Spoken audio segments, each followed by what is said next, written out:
അതായിരുന്നു എന്നെ പ്രചോദിപ്പിച്ച ആദ്യത്തെ വാക്ക്. അധ്യാപകരെക്കാൾ എന്നെ പ്രചോദിപ്പിച്ചത് ഈ ഒരു കൂട്ടുകാരൻ്റെ വാക്കാണ്.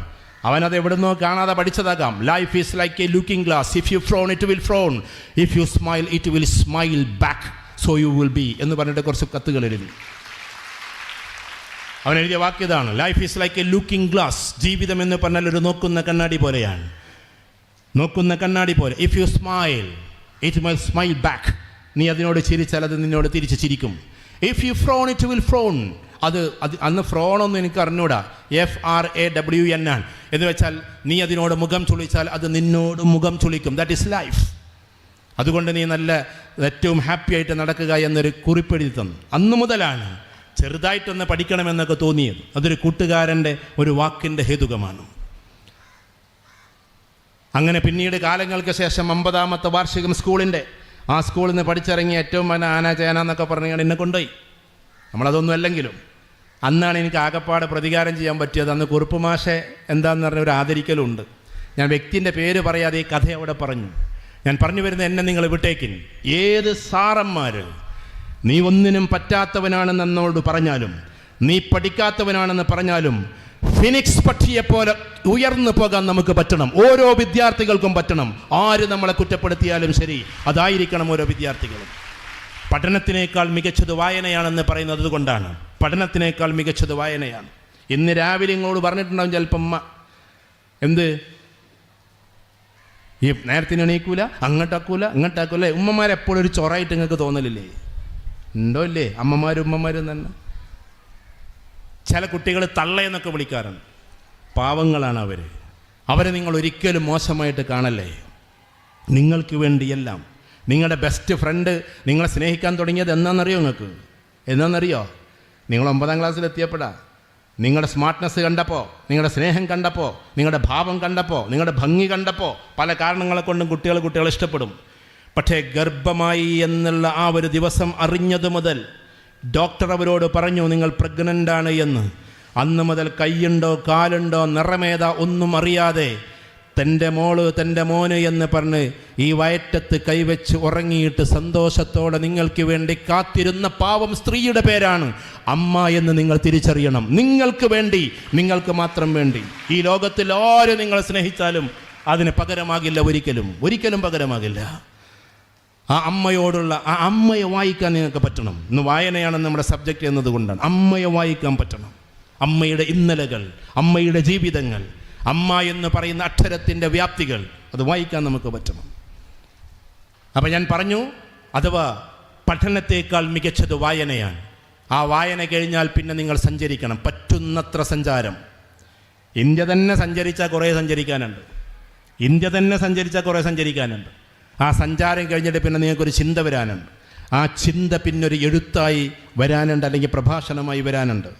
അങ്ങനെ നിങ്ങൾ പിന്നീട് എന്തായിരിക്കണം? സ്റ്റേജിലും പേജിലും നിറഞ്ഞു നിൽക്കുന്ന വ്യക്തികളാകണം. അതാകാൻ വേണ്ടിയിട്ടാണ് സത്യത്തിൽ ഈ വായന ഇവിടെ തുടങ്ങുന്നത്. അതാണ്. ഞാൻ എൻ്റെ കുട്ടിക്കാലത്ത് കുറച്ച് കുസൃതി, ഞാൻ എന്നെക്കുറിച്ച് പറയല്ലോ കേട്ടോ, എങ്ങനെ വായനയിലേക്ക് വന്നു എന്ന് പറയാം. കുറച്ചൊക്കെ വായിക്കുന്ന ആളായിട്ട്. എനിക്കൊരു പെങ്ങളുണ്ട്, ഫാത്തിമ എന്നവളെ പേര്. ഞങ്ങൾ 2 വയസ്സ് വ്യത്യാസമേ ഉള്ളൂ. അപ്പോൾ ഉപ്പ ഞാൻ ജനിച്ച അന്ന് തന്നെ ഉള്ള ബോംബെയിലൊക്കെയാണ്. പിന്നെ ട്രാവൽസ് തുടങ്ങി പെങ്ങളെ പേരിൽ. പെങ്ങൾ ജനിച്ചേക്ക് തന്നെ ഫാത്തിമ ട്രാവൽസ് ബോംബെയിൽ, ഫാത്തിമ ബിൽഡിംഗ് എന്നൊക്കെ പറഞ്ഞിട്ട്. അപ്പോൾ എനിക്കണ്ട് അസൂയാണ്ട് തോന്നിയിട്ട്, കാരണം എല്ലാം അവളെ പേരിൽ. എനിക്കൊരു ജ്യേഷ്ഠനുണ്ട്, ജ്യേഷ്ഠൻ്റെ പേരിലൊന്നുമില്ല, എൻ്റെ പേരിലൊന്നുമില്ല. അല്ലെങ്കിൽ ഈ സുലൈമാൻ ട്രാവൽസ് എന്ന് പറഞ്ഞൊരു രസം ഇല്ലേനും. ഏതായിരുന്നാലും ശരി, ചുരുക്കി പറഞ്ഞാൽ എല്ലാം പെങ്ങളെ പേരിൽ. ബോംബെയിൽ പോകുമ്പോൾ ബോംബെയിലെ ബിൽഡിങ്ങിൻ്റെ പേര് ഫാത്തിമ ബിൽഡിംഗ്, ഫാത്തിമ ട്രാവൽസ്, ഇങ്ങനെയൊക്കെയാണ്. അപ്പോൾ എനിക്ക് ഇവളോടാണ്ട് അസൂയ തോന്നിയിട്ട് എന്നും ഞങ്ങൾ സൺഡേ അടിയെന്ന് പറഞ്ഞാൽ അടി. അതിങ്ങനെ നടക്കണതിലിടയ്ക്ക് ജ്യേഷ്ഠനൊരു ബുദ്ധി തോന്നി. ജ്യേഷ്ഠനേക്കാൾ ഒരു 3 വയസ്സ് മൂത്തതാണ്. അവനന്ന് പട്ടണക്കാവിലെ സാംസ്കാരിക നിലയത്തിൻ്റെ ലൈബ്രറി ഉണ്ട്. മേൽപ്പത്തൂർ വേറെ ലൈബ്രറി ഉണ്ട്. മേൽപ്പത്തൂർ നാരായണ ഭട്ടതിരിപ്പാടിൻ്റെ നാടാണ്. പരമപൂജതി ആദ്യതീർത്ഥ ജഗദ്ഗുരു ശ്രീ മഹാജിപതി മേൽപ്പത്തൂർ നാരായണ ഭട്ടതിരി സ്വാമികൾ എന്നാണ് അദ്ദേഹത്തിൻ്റെ മുഴുവൻ പേരെന്നെ. അപ്പോൾ അവിടെയും ലൈബ്രറി ഉണ്ട്.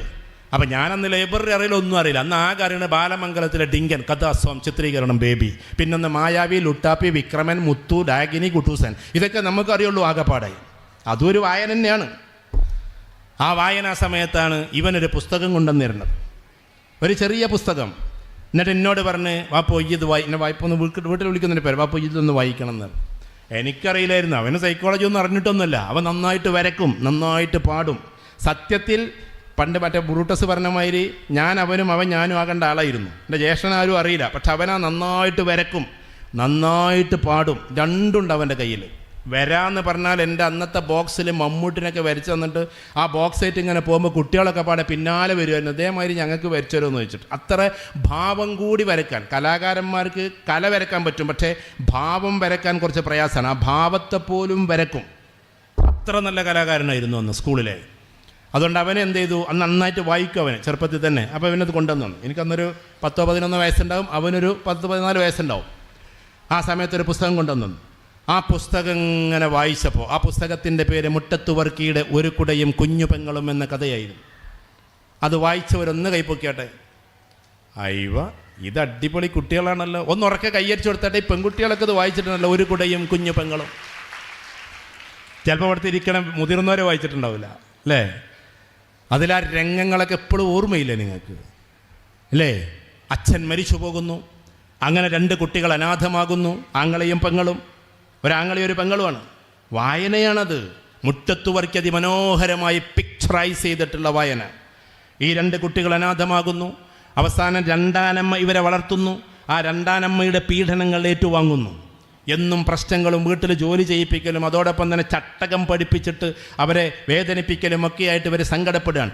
അച്ഛനാകട്ടെ ജോലി ഭാരം കൊണ്ട് നടക്കുന്നത് കൊണ്ട് ഇതൊന്നും ശ്രദ്ധിക്കാൻ സമയമില്ല. അച്ഛനോട് പറഞ്ഞാൽ തന്നെ രണ്ടാനമ്മയുടെ സൈഡ് ചാരിക്കൊണ്ട് ഈ കുട്ടികളെ ഒറ്റപ്പെടുത്തലും.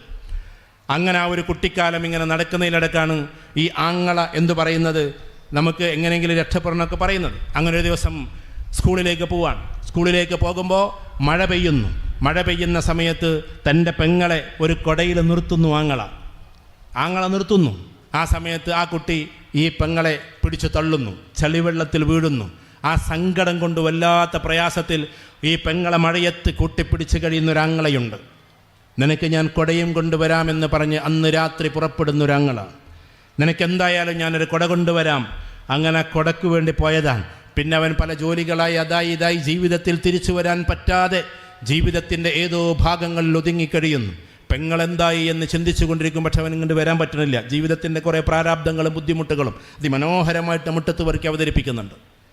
അപ്പോഴേക്കും ഇവിടെ ഈ കുട്ടി ഒറ്റപ്പെട്ടതിൻ്റെ പേരിൽ ഒരു ഡോക്ടർ ഈ കുട്ടിയെ, മക്കളില്ലാത്തൊരു ഡോക്ടർ ഈ കുട്ടിയെ ഏറ്റെടുക്കുന്നു. ഞാൻ കഥ ചുരുക്കി പറയാം, നിങ്ങൾ വായിക്കാൻ വേണ്ടിയിട്ട് പറയാം. അവിടുന്ന് എൻ്റെ വായനയുടെ തുടക്കം. അങ്ങനെ ഈ കുട്ടിയെ ഏറ്റെടുക്കുന്നു. ആ കുട്ടിയെ ഏറ്റെടുത്ത് ആ കുട്ടിയെ പഠിപ്പിച്ച് ഡോക്ടറാക്കി മാറ്റുന്നു. അവൾ MBBS ഒക്കെ കഴിഞ്ഞ് ആങ്ങളെ എന്നും കാത്തിരിക്കും. പക്ഷെ ആങ്ങളയുടെ ഒരു വിവരം പോലുമില്ല. ആ പ്രദേശം വിട്ട് മറ്റൊരു പ്രദേശത്തേക്ക് അവൾ യാത്രയായി. കാരണം എന്താണെന്ന് വെച്ചാൽ ഒരു ഡോക്ടർ അവളെ കൊണ്ടുപോയതാണ്. കാലങ്ങൾക്ക് ശേഷം ഇവനൊരു കുടയും കൊണ്ടുവരികയാണ് നാട്ടിലേക്ക്. എന്നോ പോയ കുടയാണ്, എന്നോ കണ്ടുവച്ച കുടയാണ്. ആ കുടയും കൊണ്ടുവരികയാണ്. കുടയും കൊണ്ടുവന്ന് തൻ്റെ നാട്ടിൽ അന്വേഷിക്കുമ്പോൾ ആ കുട്ടി ആരോ കൊണ്ടുപോയി എന്ന് കേൾക്കുന്നു പെങ്ങളെ. അവസാനം ഇവനിങ്ങനെ ഒരു കടയിൽ നിന്നിട്ട് പരിപ്പ് വടയും ചായയും കുടിക്കുമ്പോൾ ഒരു നല്ല കാറിൽ തൻ്റെ പെങ്ങളിങ്ങനെ പോകുന്നത് കാലങ്ങൾ കുറേ കഴിഞ്ഞു പോയാലും സ്നേഹബന്ധത്തിൻ്റെ ഒരു മുഖം മറക്കാൻ കഴിയാത്തത് കൊണ്ട് ആ പെങ്ങളിങ്ങനെ പോകുമ്പോൾ മുട്ടത്തു വർക്കി അതിമനോഹരമായ ആ കാറിൻ്റെ പിന്നാലെ ഓടുന്ന ആങ്ങളെ അവതരിപ്പിക്കുന്നുണ്ട്.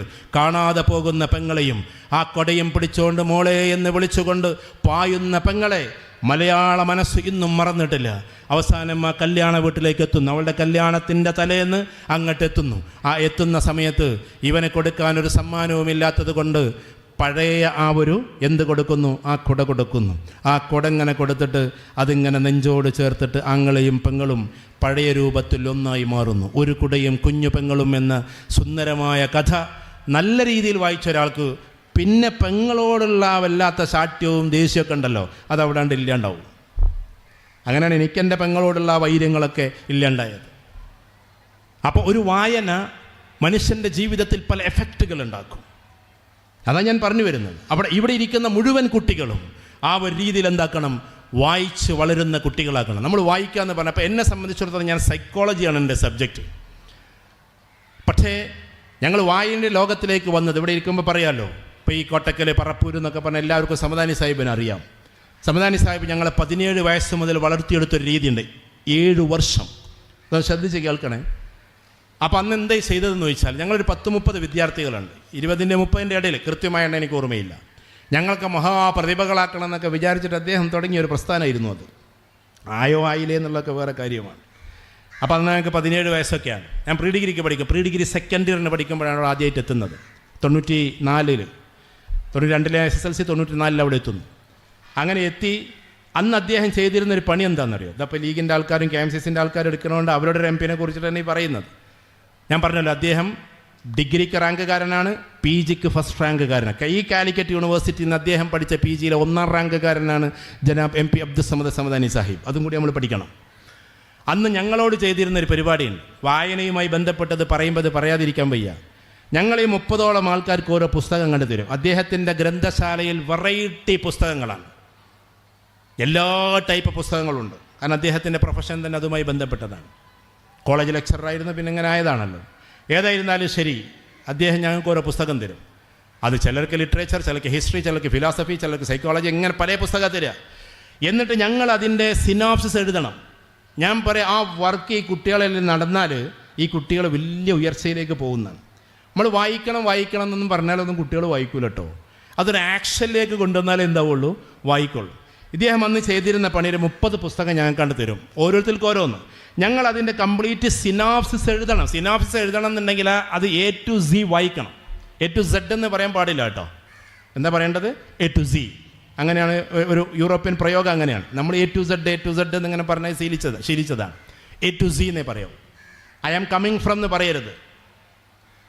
അങ്ങനെ ടീച്ചേഴ്സ് പഠിപ്പിച്ച് തന്നാലും ടെക്സ്റ്റിലുള്ള അവർക്ക് പഠിപ്പിച്ചു തരാൻ പറ്റില്ല. പുറത്ത് പോകുമ്പോൾ നിങ്ങൾ I am coming from എന്ന് പറയരുത്, come from എന്നേ പറയാൻ പാടും, അല്ലെങ്കിൽ I am from എന്നേ പറയാൻ പാടും.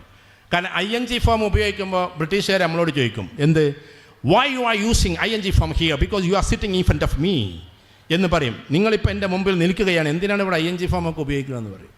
കാരണം വന്നുകൊണ്ടിരിക്കുകയാണെന്നുള്ള ING ഫോം ഉപയോഗിക്കുമ്പോൾ. അത് പോട്ടെ, അത് നിങ്ങൾ. അപ്പോൾ നമ്മളിങ്ങനെ ഓരോന്ന് റെക്ടിഫൈ ചെയ്യുമ്പോൾ ഞാൻ പറഞ്ഞു വരുന്നത്, ഞങ്ങൾക്കിത് അങ്ങനെ സിനാപ്സിസ് എഴുതും. സിനാപ്സിസ് എന്ന് പറഞ്ഞാൽ രത്ന ചുരുക്കാണ്. A to Z നമ്മളത് എഴുതി തയ്യാറാക്കണം. എന്നിട്ട് വെള്ളിയാഴ്ച ദിവസം രാവിലെ മൂപ്പരെടുത്തത് കൊണ്ടുവന്ന് കൊടുക്കണം. ഞങ്ങൾ അധ്യാപകനാണല്ലോ, അതുകൊണ്ട്. എന്നിട്ട് ഉച്ചയ്ക്ക് ശേഷം ഞങ്ങൾ ഈ 30 ആൾക്കാർ പ്രസംഗിക്കും. ഈ പ്രസംഗത്തിൽ ഒരിക്കലും ഈ സിനോപ്സിസ് നോക്കാൻ പാടില്ല. സിനോപ്സിസ് നോക്കാനേ പാടില്ല. കാരണം ഈ സിനോപ്സിസ് ഒക്കെ തലയിൽ കയറ്റണം. സിനോപ്സിസ് നോക്കൽ ആരാന്നറിയോ? മൂപ്പര് അതിങ്ങനെ നോക്കിയിരിക്കും. അപ്പോൾ ഞങ്ങൾക്ക് ഓരോന്ന് തരും. 7 വർഷം എത്ര പുസ്തകം വായിച്ചിട്ടുണ്ടാവുമെന്നറിയോ?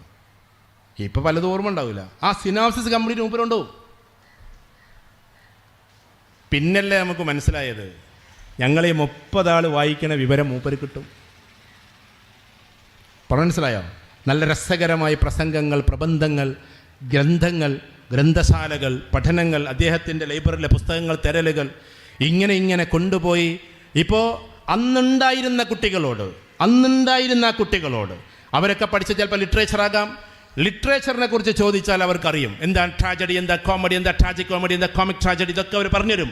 ഷേക്സ്പിയർ ആരാ, ലിയോ ടോൾസ്റ്റോയ്, കീറ്റ്സ് ആരാ, ഷെല്ലി ആരാ, ഗഥെ ആരാണ്, വില്യം ഷേക്സ്പിയർ ആര്, വില്യം വേർഡ്സ്വർത്ത് ആര്, അതേമാതിരി തന്നെ ദസ്തേവ്സ്കി ആര്, ഇതൊക്കെ അന്നത്തെ കാലഘട്ടത്തിൽ ആളുകൾ പറഞ്ഞു തരും. അതോടൊപ്പം ഫിലോസഫിയിലേക്ക് കടക്കുന്ന സമയത്ത് എന്താണ് ഫ്രഞ്ച് റവല്യൂഷൻ എന്ന്, എന്താണ് അതിലെ ഫിലോസഫി എന്ന്, എന്താണ് ഈ പറയുന്ന പിന്നെ നമ്മുടെ പഴയ കാലഘട്ടത്തിലെ പിന്നെ പഴയ രീതിയിലുള്ള റസൽസിൻ്റെ ചിന്തകളെന്ന്, ഇതേപോലെ തന്നെ ബ്രൂട്ടസിൻ്റെ ഓരോ ചിന്തകളെന്ന്, ഇങ്ങനെ ഓരോരോ ഫിലോസഫികൾ, പൊളിറ്റിക്സ് അവർ പറഞ്ഞു തരും. എന്താണ് ഇസമെന്ന്, എന്താണ് ഗാന്ധിസം, എന്താണ് മാർക്സിസം, എന്താണ് ലെനിസം, എന്താണ് കൺഫ്യൂഷാനിസം, എന്താണ് നെഗോറിസം, എന്താണ് ഈ പറയുന്ന ബുദ്ധിസം, എന്താണ് സിക്കിസം, എന്താണ് കൺഫ്യൂഷാനിസം, എന്താണ് നെഗോറിസം, എല്ലാം അവർ പറഞ്ഞു തരും. കാരണം ഇതെല്ലാം അവർക്ക് വായിക്കാനുണ്ടായിരുന്നു. ഇത് കഴിഞ്ഞാൽ പിന്നീട് അവർ ഹിസ്റ്ററി, എന്താണ് ആൻഷ്യൻ്റ് ഹിസ്റ്ററി, എന്താ മിഡീവൽ ഹിസ്റ്ററി, എന്താ മോഡേൺ ഹിസ്റ്ററി, ഈ കാര്യങ്ങൾ അവർ പറഞ്ഞു തരും.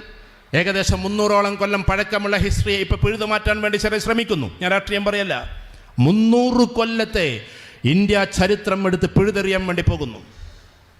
അതിൽ പിഴുതെറിയാൻ പോകുന്നത് ഏതൊക്കെയാണെന്നറിയോ? ആ പിഴുതെറിച്ചലിൽ പല കാര്യങ്ങളുണ്ട്. അതിൽ താജ്മഹലുണ്ട്, പലതുണ്ട്.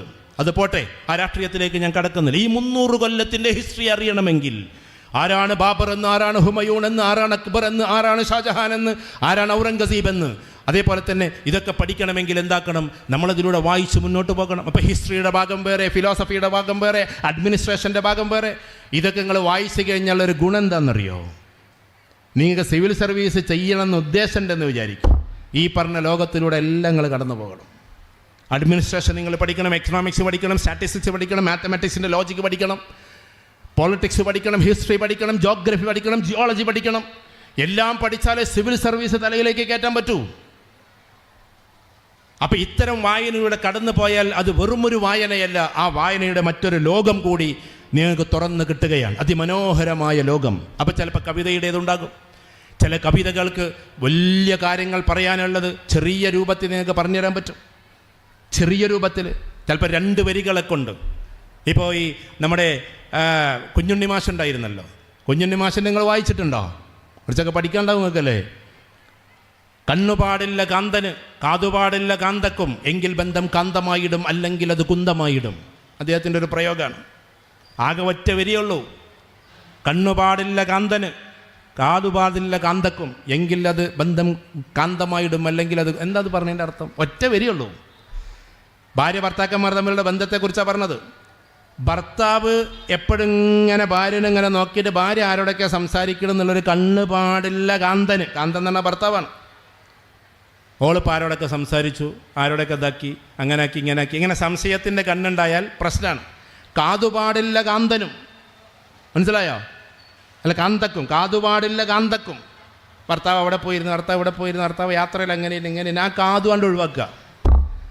കണ്ണുപാടില്ല കാന്തന് കാതുപാടില്ല കാന്തക്കും, എങ്കിൽ ബന്ധം കാന്തമായിടും അല്ലെങ്കിൽ അത് കുന്തമായിടും. എത്ര മനോഹരമായ പ്രയോഗമാണ്. പ്രണയത്തെക്കുറിച്ച് പറയുമ്പോൾ ചെറിയ കുട്ടികളാണെന്നാലും പറയാം. എത്ര ഡെപ്തിൽ വരികയെന്നൊന്ന് ആലോചിച്ച് നോക്കിയാട്ടെ.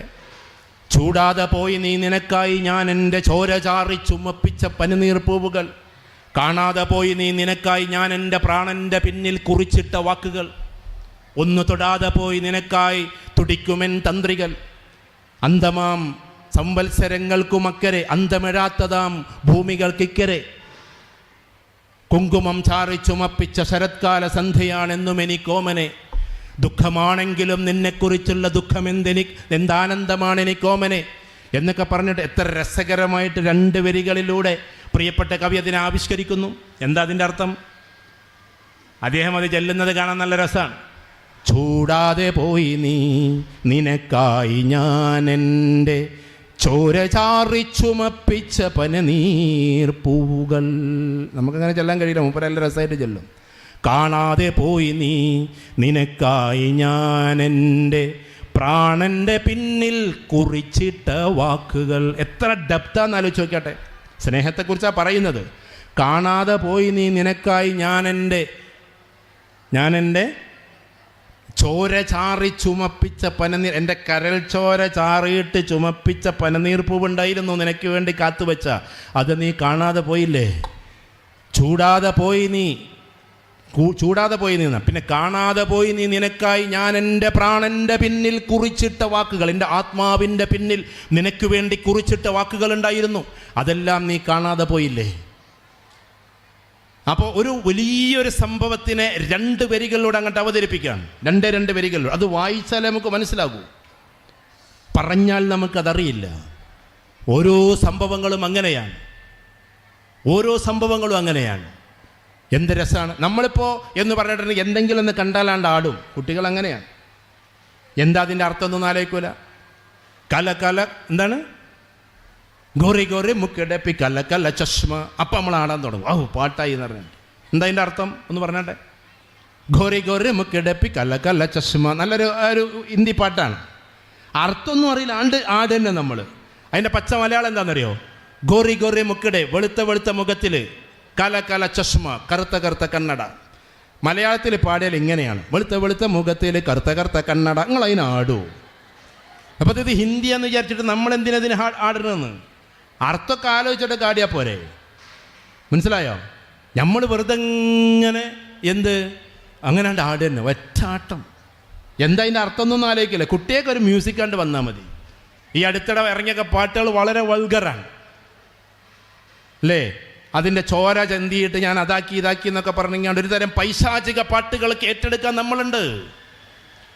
അതിന് ക്ലവറായിട്ട് അത് നടപ്പിലാക്കാൻ ആളുകളുണ്ട്.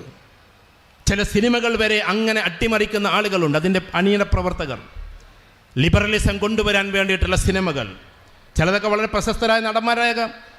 ഒരു ആൺകുട്ടി ബാംഗ്ലൂരിലേക്ക് പഠിക്കാൻ വേണ്ടി പോകുന്നു. പഠിച്ചിട്ട് ആൾ തിരിച്ചു വരുമ്പോഴേക്ക് അവിടെ ഒരു പെൺകുട്ടിയെ പിന്നെ പ്രണയിക്കുന്നു. ആ കുട്ടിയിലൊരു കുട്ടിയുണ്ടാകുന്നു. ആ കുട്ടിയെയും കൊണ്ട് വരുന്ന സമയത്ത് അച്ഛൻ പറയുന്നു നോ പ്രോപ്പ് എന്ന് പറയുന്ന മോഹൻലാൽ അച്ഛനും മകനായിട്ട് പൃഥ്വിരാജും. ബ്രോ ഡാഡി എന്നതിന് പേരും ബ്രോ ഡാഡി. ഞാൻ പറഞ്ഞു വരുന്നത് എന്താണെന്ന് വെച്ചാൽ, ഞാൻ എന്നെ വിമർശിക്കല്ല, നമുക്കൊക്കെ ആൾക്കോ മെയിൽ ചെയ്യാമല്ലോ. ആകെ പൃഥ്വിരാജിന് ജീവിതത്തിലൊരു മെയിൽ ചെയ്തത് അത് നിങ്ങൾ അഭിനയിക്കേണ്ടുന്ന സിനിമയല്ലായിരുന്നു. കാരണം മൂപ്പര് നിലപാടുള്ള നടനാണ്. അപ്പം ചില ആളുകളുടെ ചില ആക്ഷൻസ് നമ്മളെ ത്രസിപ്പിക്കുന്നു, എന്നിട്ട് ആ വഴിക്ക് നമ്മുടെ ജീവിതം കൊണ്ടുപോകുന്നു. ബസൂക്ക എന്ന് പറയുന്ന സിനിമ ഇറങ്ങി. സംഭവം മമ്മൂട്ടിയുടെ സിനിമയാണ്. ഞാൻ ഈ സിനിമ അങ്ങനെ പോയി കാണലൊന്നുമില്ല, എന്നാലും അതൊക്കെ വിലയിരുത്തണമല്ലോ. നമ്മളതിൻ്റെ തുടക്കം ഇങ്ങനെ ഇത് പിന്നെ മറ്റന്നാൾ ഇന്നിറങ്ങിയ മറ്റന്നാൾ നമുക്ക് കിട്ടുമല്ലോ ഈ സാധനം. അപ്പോൾ ഏതായിരുന്നാലും ശരി, അതിലിങ്ങനെ ആദ്യത്തിൽ ചളിയിൽ കാല് വന്ന് പതിക്കുന്നു. ഒരു ഭയങ്കരമായിട്ട് ഗെയിമുകൾ കളിപ്പിച്ചിട്ട് ആളുകളെ വഴിതെറ്റിപ്പിക്കുന്ന ഒരു വലിയ വില്ലൻ അവതരിപ്പിക്കുന്നു.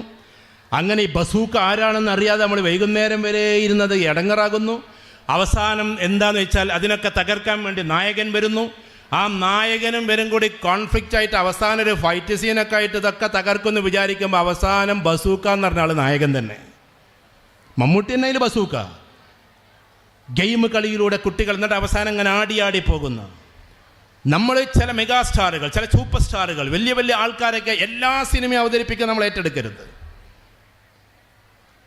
ചില ഐഡിയോളജിക്കൽ കോൺഫ്ലിക്റ്റ് ഉള്ളതിനെ നമ്മൾ ഏറ്റെടുക്കരുത്. കാരണം വായിക്കുന്ന കുട്ടികൾ, പഠിക്കുന്ന കുട്ടികൾ, വ്യത്യസ്തമായി മനസ്സിലാക്കുന്ന കുട്ടികൾ വേറെയാണ്. ഒരു പൊളിറ്റീഷ്യൻ ഇവിടെ വന്നിട്ട് പ്രസംഗിക്കാമെന്ന് വിചാരിക്കൂ. If it is BJP, Marxist league or Congress, ഏത് ലീഗിൽപ്പെട്ട, ഏത് മാർക്സിസ്റ്റിൽ ഏത് കോൺഗ്രസിൽപ്പെട്ട ആളാണെന്ന് വിചാരിക്കട്ടെ. ലീഗിലും കോൺഗ്രസിലും പെട്ടവരെന്ന് പറയൂല കേട്ടോ, എന്നാലും ഞാൻ പറയണം. ആര് പറഞ്ഞാലും നിങ്ങൾ വർഗീയപരമായി അങ്ങനെയാകണം, നിങ്ങളുടെ അയൽവക്കത്ത് ജീവിക്കുന്നവരെ അങ്ങനെ ആക്കണം ഇങ്ങനെ ആക്കണം എന്നൊക്കെ വന്ന് പ്രസംഗിച്ചാൽ ഡയറ്റ് ടു സേ സലാം, അവരോട് സലാം പറയാൻ നമ്മൾ ധൈര്യം കാണിക്കണം. ആ പൊളിറ്റിക്സ് വേണ്ട എന്ന് നമ്മൾ തീരുമാനിക്കണം. അതാണ് വായിക്കുന്നവൻ്റെ ജോലി, അതാണ് ചിന്തിക്കുന്നവൻ്റെ ജോലി. ആ വായനയുടെ ലോകത്തിലേക്കാണ് നിങ്ങൾ എത്തുന്നത്. നിങ്ങൾ ഐഡൻറ്റിറ്റി ഉള്ളവരാണ്, നിങ്ങൾ യഥാർത്ഥ വിശ്വാസമുള്ളവരാണ്, മനുഷ്യനെ നന്നായി കാണേണ്ടവരാണ്. ആരെങ്കിലും എന്തെങ്കിലും എന്ന് പറയുമ്പോഴേക്ക് അതിലേക്ക് ഒഴുകേണ്ടവരല്ല. നിങ്ങൾ സീരിയസ് ആയിട്ട് വായിക്കുമ്പോൾ, ഫിക്ഷൻസിലൂടെ കടന്നു പോകുമ്പോൾ, സ്കൂളിലേക്ക് വരുന്ന സമയത്ത് തെരുവോരത്ത് നിന്നിട്ട് ഒരു ബൈക്കിൽ നിന്നൊരു കുട്ടി നമ്മളെ വിളിക്കുന്നു, ഏതൊരു പയ്യൻ. ആ പയ്യൻ വിളിച്ചിട്ട് പറയുന്നു, മോളെ ഇന്നടത്തേക്കുള്ള വഴി എങ്ങനെയാണ്, നിങ്ങളത് പറഞ്ഞു കൊടുക്കുന്നു, അപ്പം നിങ്ങൾക്കൊരു മിഠായി തരുന്നു. ആര് പറഞ്ഞു നിങ്ങൾ അവൻ്റെ കയ്യിൽ നിന്ന് മിഠായി വാങ്ങിക്കാൻ? ആ മിഠായി കഴിച്ചപ്പോഴേക്ക് നിങ്ങൾ വേറൊരു ലോകത്തിലേക്ക് എത്തുന്നത് പോലെ തോന്നുന്നു. അവസാനം അത് കഞ്ചാവ് മിഠായിയാണെന്ന് പിന്നെ നിങ്ങൾ തിരിച്ചറിയുന്നു. അതുകൊണ്ട് ചിന്തിക്കുന്ന കുട്ടികൾക്ക് ആ വഴിയിലേക്ക് പോകാൻ കഴിയില്ല, മനസ്സിലാക്കുന്ന കുട്ടികൾക്ക് അതിലേക്ക് പോകാൻ കഴിയില്ല. ചതിക്കുഴികൾ ഓരോരുത്തരും തിരിച്ചറിയും.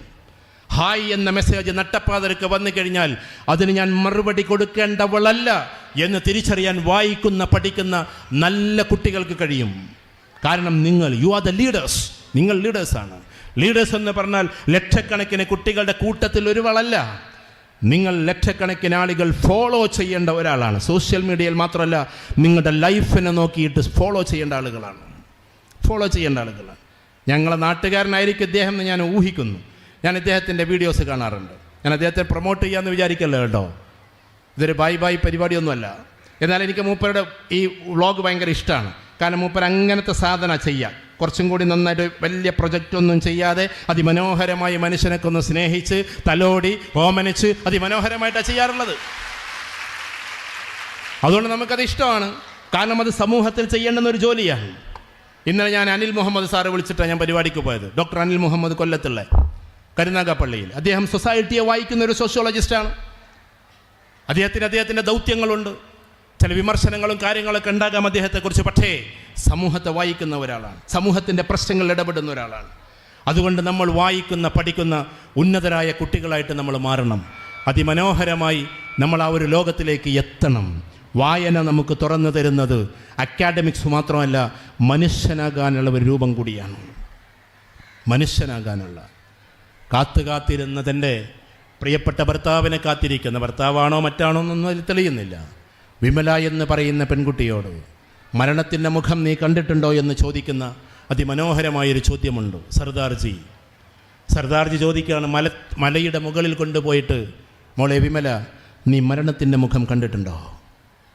ഇല്ല എന്ന് പറയുന്ന സമയത്ത് എന്നാ കണ്ടോളൂ എന്ന് പറഞ്ഞിട്ട് മല ഇങ്ങനെ ഇറങ്ങിപ്പോകുന്ന സർദാർജി, പഹാഡി ഗാനങ്ങൾ മുഴക്കുന്ന സർദാർജി, മരണത്തിലേക്ക് പോയിക്കൊണ്ടിരിക്കുന്ന സർദാർജിയെ, നിമിഷനേരം കൊണ്ടിങ്ങനെ തൻ്റെ കണ്ണിൽ നിന്ന് അകന്നു പോകുന്ന സർദാർജിയെ നോക്കു നിൽക്കുന്ന വിമലയെ ഒരിക്കലും നമ്മൾ മറക്കില്ല. അതിമനോഹരമായ എം ടി വാസുദേവൻ നായർ എഴുതിയ കൃതിയിലെ മഞ്ഞു എന്ന കൃതിയിലെ കഥാപാത്രമാണിത്. അവസാനം കടൽ ഭാഗത്ത്, പുഴഭാഗത്തു നിന്ന് അവസാനത്തെ തോണിയും വരുമ്പോൾ ബുദ്ധൂസ് പറയാണ്, ബുദ്ധൂസ് അച്ഛനെ കാത്തിക്കുകയാണ്. ബുദ്ധൂസ് എന്ന് പറഞ്ഞൊരു കഥാപാത്രം ഉണ്ട് അതിൽ. വിമലയാകട്ടെ തൻ്റെ പ്രിയപ്പെട്ട ഭർത്താവിനെ കാത്തിരിക്കുകയാണ്. ആ സമയത്ത് തോണി വന്നിട്ട് അതിലില്ലെന്ന് കാണുമ്പോൾ, വരുമായിരിക്കുമല്ലേ മേം സാബ്, ഇനി ഒരു കൊല്ലം കഴിയണം അതുവഴി തോണി വരാൻ, ഒരു കൊല്ലത്തെ കാത്തിരിപ്പ് ഇനിയും തുടരണം, വരും അല്ലേ മേം സാബ്, വരും, വരാതിരിക്കില്ല. മഞ്ഞവിടെ അവസാനിക്കുകയാണ്. വരും, വരാതിരിക്കില്ല എന്നുള്ള ആ ഒറ്റക്കുത്തിൽ എം ടി വാസുദേവൻ നായർ അവതരിപ്പിച്ച ആ ഒരു കൃതി കാലങ്ങളോളം വിമലയ്ക്ക് വേണ്ടി, വിമലയുടെ ഭർത്താവിനെ കാത്തിരിക്കുന്ന മലയാളക്കരയുണ്ട്. ചക്കിമരക്കാത്തി ചത്തു എന്ന് തൻ്റെ പ്രിയപ്പെട്ട കറുത്തമ്മയുടെ അരികിൽ പോയിട്ട് അമ്മ ചത്തു എന്ന് പറയുമ്പോൾ, അമ്മ പോയി എന്ന് പറയുമ്പോൾ കരഞ്ഞു കലങ്ങുന്ന പാവം ചക്കിമരക്കാത്തി ചത്തു എന്ന് പറയുമ്പോൾ കറുത്തമ്മയുടെ കരച്ചിലിനെ തലോടിയ പരീക്കുട്ടിയെ കേരളം മറക്കാറില്ല. വായനയാണത്. തൻ്റെ ജീവിതത്തിലൂടെ കടന്നു പോകുന്ന ഒരുപാട് അപഗ്രഥനങ്ങൾ. വായനയുടെ ലോകം സാഹിത്യമുണ്ട്, കവിതയുണ്ട്, ഫിലോസഫിയുണ്ട്, ഹിസ്റ്ററിയുണ്ട്, ഇതേപോലെ തന്നെ സോഷ്യോളജിയുണ്ട്, സൈക്കോളജിയുണ്ട്, മാനവരാശിയുടെ മൊത്തത്തിൽ ചരിത്രങ്ങളുണ്ട്, ആൻഷ്യൻ്റുണ്ട്, മിഡീവലുണ്ട്, മോഡേണുണ്ട്.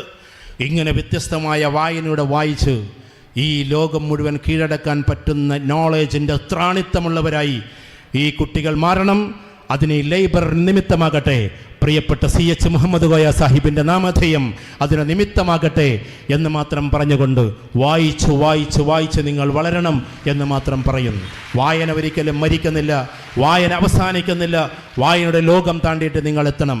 കാലങ്ങൾക്ക് ശേഷം നിങ്ങളും രണ്ടുപേരെ കുറിച്ചിടുന്ന, മനുഷ്യരെ ത്രസിപ്പിക്കുന്ന പ്രഭാഷകരായി മാറുന്ന ആളുകളായി നിങ്ങൾ മാറണം. അതിന് വായനയല്ലാതെ വേറെ ലോകമില്ല. ആ വായനയിലൂടെ നിങ്ങൾ കടന്നു പോകണം. വായനയിൽ നിന്ന് ഏറ്റെടുത്തതും ചിന്തയിൽ നിന്ന് കൊളുത്തിയെടുത്തതും സഞ്ചാര പദങ്ങളിലൂടെ കണ്ടെത്തിയതുമാണ് നാളെയുടെ നിങ്ങളുടെ ലോകം. അതുകൊണ്ട് ആ ഒരു സ്കില്ലിൻ്റെ ലോകത്തിലേക്ക് നിങ്ങൾ എത്തണം, പാഷനേറ്റായിട്ട് എത്തണം. ഭാവിയിൽ നിങ്ങൾ തിരഞ്ഞെടുക്കപ്പെട്ട കുട്ടികളായതുകൊണ്ട് നിങ്ങൾ നല്ല ലീഡേഴ്സായിട്ട് മാറണം. ലീഡേഴ്സ് മീൻസ് ലവിങ്നെസ് എന്നതാണ് ആദ്യത്തത്.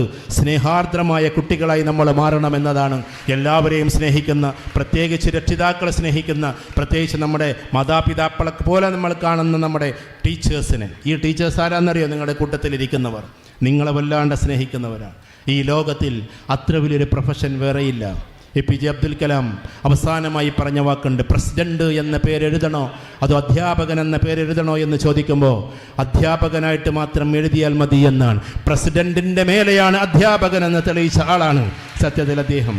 തോമസ് ജെഫേഴ്സൺ എന്ന് പറയുന്ന മഹാരഥനായൊരു മനുഷ്യനുണ്ടായിരുന്നു, തോമസ് ജെഫേഴ്സൺ. അദ്ദേഹം അമേരിക്കയുടെ പ്രസിഡൻ്റായിരുന്നു.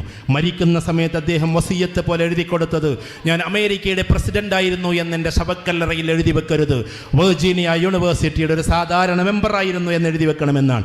ഇന്നും അദ്ദേഹത്തിൻ്റെ ശവക്കല്ലറയിൽ അമേരിക്കയിൽ എഴുതി വെച്ചിട്ടുണ്ട്, അദ്ദേഹത്തിൻ്റെ വെർജീനിയ യൂണിവേഴ്സിറ്റിയുടെ ഭാഗത്ത് എഴുതി വെച്ചിട്ടുണ്ട്, here was buried mister Thomas Jefferson is the founder of Virginia university എന്ന്. അതായിരിക്കണം നമ്മൾ ഓരോരുത്തരും. വിദ്യാഭ്യാസത്തെ മാനസ്, അല്ലാതെ നമ്മൾ മുഖ്യമന്ത്രിയാകുന്നുവോ പ്രസിഡന്റ് ആകുന്നുവോ MP ആകുന്നുവോ എന്നതൊന്നുമല്ല. ഈ ലോകത്തിലെ ഏറ്റവും വലിയ പ്രൊഫഷൻ ഏതാണെന്നറിയോ? ഡോക്ടർ അല്ല ആകുന്നവരായിക്കോളൂ, എഞ്ചിനീയർ അല്ല ആകുന്നവളായിക്കോളൂ, കലക്ടറുമല്ല.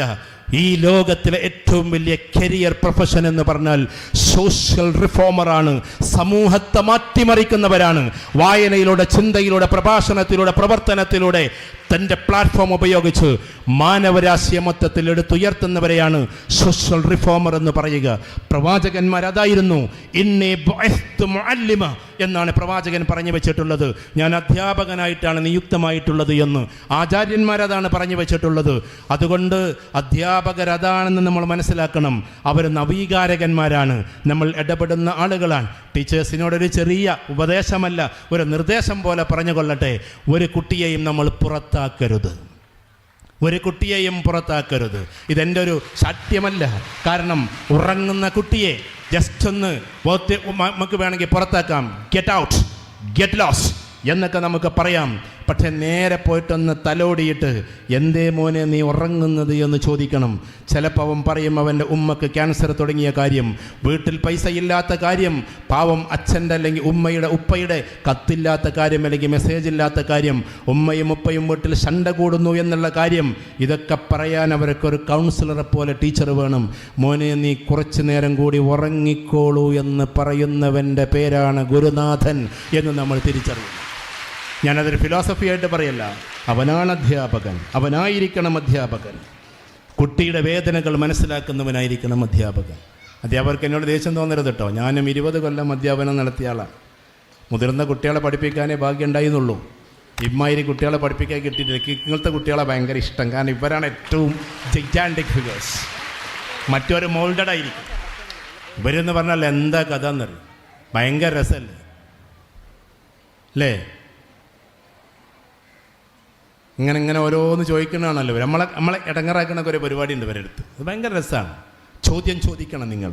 ഞാൻ എൻ്റെ കുട്ടികളോട് പറയാം, വായിച്ച് വളർന്ന് വലുതാകുമ്പോൾ നിങ്ങൾ മനസ്സിലാക്കേണ്ടത് 1000 ചോദ്യങ്ങളുടെ ഉത്തരങ്ങൾ തലയിലേക്ക് അടിച്ചു കയറ്റിയിട്ട് അത് പേപ്പറിലേക്ക് ഛർദ്ദിക്കുന്നവൻ്റെ പേരല്ല വിദ്യാർത്ഥി. ഒന്നും കൂടി പറയാം, 1000 ചോദ്യങ്ങളുടെ ചോദ്യോത്തരങ്ങൾ തലയിലേക്ക് അടിച്ചു കയറ്റി 2 മണിക്കൂർ കൊണ്ട് പേപ്പറിലേക്ക് ഈ പരീക്ഷ എന്ന പേരിൽ വിസർജിക്കുന്നവൻ്റെ പേരല്ല വിദ്യാർത്ഥി. 1000 ആളുകൾക്കിടയിൽ അനീതിക്കെതിരെ ഒരു ചോദ്യമെങ്കിലും ചോദിക്കുന്നവൻ്റെ പേരാണ് വിദ്യാർത്ഥി. ആ വിദ്യാർത്ഥിത്വത്തിലേക്കാണ് നമ്മൾ എത്തേണ്ടത്.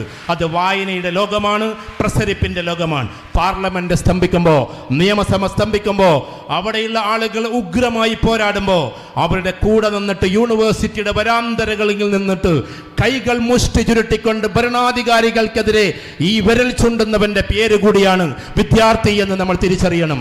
ആ ഒരു വായന ലോകത്തിലേക്ക്, വിപ്ലവത്തിൻ്റെ ലോകത്തിലേക്ക്. എന്തിനാണ് നമുക്ക് പൊളിറ്റിക്സ് എന്നറിയോ?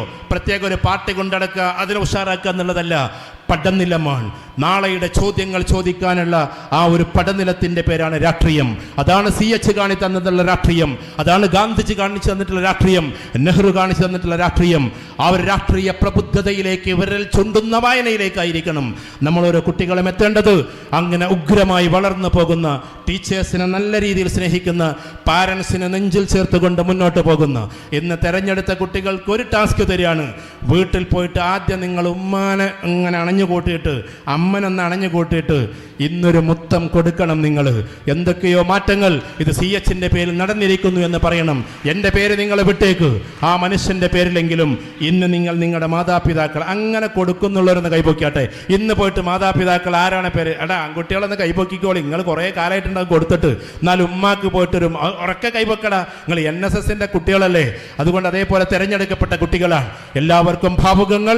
മാതാവ് നമ്മുടെ എല്ലാമാണ്, പിതാവ് നമ്മുടെ എല്ലാമാണ്, ടീച്ചേഴ്സ് നമ്മുടെ എല്ലാമാണ്. നമ്മൾ കളക്ടറായിട്ട് ഇങ്ങനെ ഇരിക്കുന്ന സമയത്ത് ഒപ്പുവെക്കുമ്പോൾ, നിങ്ങളെ പഠിപ്പിച്ച രുക്മിണി ടീച്ചർ കടന്നു പോകുമ്പോൾ ടീച്ചറെ കണ്ടിട്ട് ആ ടീച്ചറെ വിളിക്കുക, അതെൻ്റെ ടീച്ചറാണെന്ന് പറഞ്ഞിട്ട് വിളിപ്പിക്കും. സ്റ്റാഫ് കൊണ്ടുവരും. ആ സമയത്ത് രുക്മിണി ടീച്ചർ എന്ന് പറയുന്ന പാവം അന്നത്തെ വെറും BEdകാരിയുടെ ആ തോളത്ത് തട്ടുന്ന നിങ്ങളല്ല, നിങ്ങളെന്ന ഡിസ്ട്രിക്ട് കളക്ടറുടെ തോളത്ത് തട്ടിയിട്ട് പോട്ടട മോനെ എന്ന് പറയാൻ ഈ ലോകത്തിൽ ഒരാൾക്ക് അവകാശമുള്ളൂ, അധികാരമുള്ളൂ. അവൻ്റെ പേര് കൂടിയാണ് അധ്യാപകൻ എന്ന് നമ്മൾ തിരിച്ചറിയണം. ആ അധ്യാപകർ അതിൻ്റെ രീതിയിൽ വാഴ്ത്തപ്പെട്ട് നല്ല മൂല്യത്തോടെ കടന്നു പോകണം. ഒരാളും ഒരു മിഠായി തന്നാലും നമ്മൾ വാങ്ങിക്കരുത്. ഹായ് മെസ്സേജിന് തിരിച്ചൊരു മെസ്സേജ് ഉണ്ടാകരുത്. നമ്മൾ കുതിരയെപ്പോലെ പോകുന്നവരാണ്. ആന നടത്തവും കുതിര നടത്തമുണ്ട്. ആന നടത്തുന്ന എങ്ങനെ അങ്ങോട്ടും ഇങ്ങോട്ടും നോക്കിയിട്ട് ലക്ഷ്യത്തിലെത്താതെ പോകലാണ്. കുതിര നടത്തുന്ന ഹോഴ്സ് റൈഡ് എന്നതാണ്. അത് ലക്ഷ്യത്തിലേക്കൊരു പോക്കാണ്. അതീവ ജാഗ്രതയോടെ ലക്ഷ്യത്തിലെത്തുന്നത് വരെ കുതിര തിരിഞ്ഞു നോക്കാറില്ല. അതുകൊണ്ട് നമ്മൾ പോകണം. നമ്മുടെ കരിയറിനുമപ്പുറം മനുഷ്യരാശിയെ സ്നേഹിക്കുന്ന ലീഡേഴ്സായി വളരുന്നത് വരെ നിങ്ങളുണ്ടാകണമെന്ന് മാത്രം പറഞ്ഞുകൊണ്ട് അതിൻ്റെ ആദ്യത്തെ ചുവടുപടിയാകട്ടെ ഈ ലൈബ്രറി, ആ നാമധേയമാകട്ടെ ഈ പറയുന്ന CH മുഹമ്മദ് കോയ സാഹിബ്, ആ ഒരു പ്രവർത്തനമാകട്ടെ. KMCC, പ്രത്യേകിച്ച് ജിദ്ദ KMCC, നമ്മുടെ ഈ നാട്ടിലെ ജിദ്ദ KMCCയുടെ പരിപാടിക്ക് ഞാൻ ജിദ്ദ KMCC മൊത്തം പരിപാടിക്ക് പോയിട്ടുണ്ട്. 3000-ഓളം ഹജ്ജ് വളണ്ടിയർമാർക്ക് പരിപാടിക്ക് പങ്കെടുക്കാൻ വേണ്ടി പോയിട്ടുണ്ട്. അച്ചടക്കമുള്ള ഒരുപാട് കാര്യങ്ങൾ ചെയ്യുന്ന പാവപ്പെട്ട മനുഷ്യരുടെ ഏറ്റവും വലിയ കാര്യമാണ്. അവിടുത്തെ കുഞ്ഞുമാൻ റഹ്മാൻ കാക്കി അടക്കമുള്ള ആളുകൾ ഒരുങ്ങുന്ന അതിമനോഹരമായിട്ടുള്ള KMCCയുടെ പരിപാടിക്ക് നമ്മൾ പോകാറുണ്ട്. ഈ KMCC എന്താണെന്നറിയോ? ഒറ്റ വാക്കുകൊണ്ട് പറഞ്ഞിട്ട് ഞാൻ അവസാനിപ്പിക്കാം. അഥവാ നിങ്ങൾ നമ്മുടെ നാട്ടിൽ ഒരുപാട് വീടുകൾ കണ്ടിട്ടുണ്ടാകും. അവിടെയൊക്കെയും നിങ്ങൾ കാരുണ്യത്തിൻ്റെ വീട് എന്ന് ബൈത്തുർ റഹ്മ എന്ന പേര് കണ്ടിട്ടുണ്ടാകും. ശിഹാബ് തങ്ങളുടെ ഏതെങ്കിലും ഒരു പ്രതിമ ഉണ്ടാക്കാൻ പാടില്ല എന്നാണ് ഞങ്ങളുടെ വിശ്വാസം. ഉണ്ടാക്കുമായിരുന്നെങ്കിൽ ഇന്ന് 5000 ബൈത്തുർ റഹ്മ കഴിഞ്ഞു പോയി. 5000 × 10 ലക്ഷം കൂട്ടിയാൽ തന്നെ ഏകദേശം കണക്കിൽ ഫസ്റ്റായങ്ങളൊന്ന് ഏകദേശം എന്നോട് പറയണം എത്ര ആകുന്നുള്ളത്. 500 കോടിയോ മറ്റോ ഒക്കെ ആയിട്ടുണ്ടാകും. 500 കോടിൻ്റെ ഒക്കെ മേലെ ആയിട്ടുണ്ടാകും. എന്നിട്ടും ആ പാവപ്പെട്ട മനുഷ്യൻ്റെ പേരിൽ കുറേ പാവങ്ങൾക്ക് വീടൊരുങ്ങി എന്നതല്ലാതെ അദ്ദേഹത്തിന് വേണ്ടി ഒരു സൗധവും മെനങ്ങിയിട്ടില്ല, ഒന്നും നിർമ്മിച്ചിട്ടില്ല. എല്ലാ പൈസയും പാവപ്പെട്ടവർക്ക് വേണ്ടി വിതരണം ചെയ്തുകൊണ്ടേയിരിക്കാൻ അത്തരത്തിലുള്ള KMCCയുടെ പരിപാടികൾ ശ്ലാഘനീയമാണ്. അവരെ നെഞ്ചിൽ ചേർക്കാൻ നമുക്ക് പറ്റണം. ആ ജൈത്രയാത്രയിൽ പങ്കെടുക്കാൻ നമുക്ക് പറ്റണം.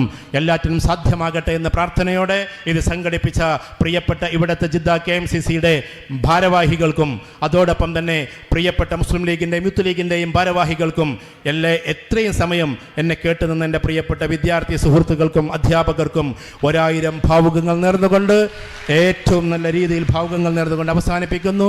ജയ് ഹിന്ദ്, ജയ് KMCC.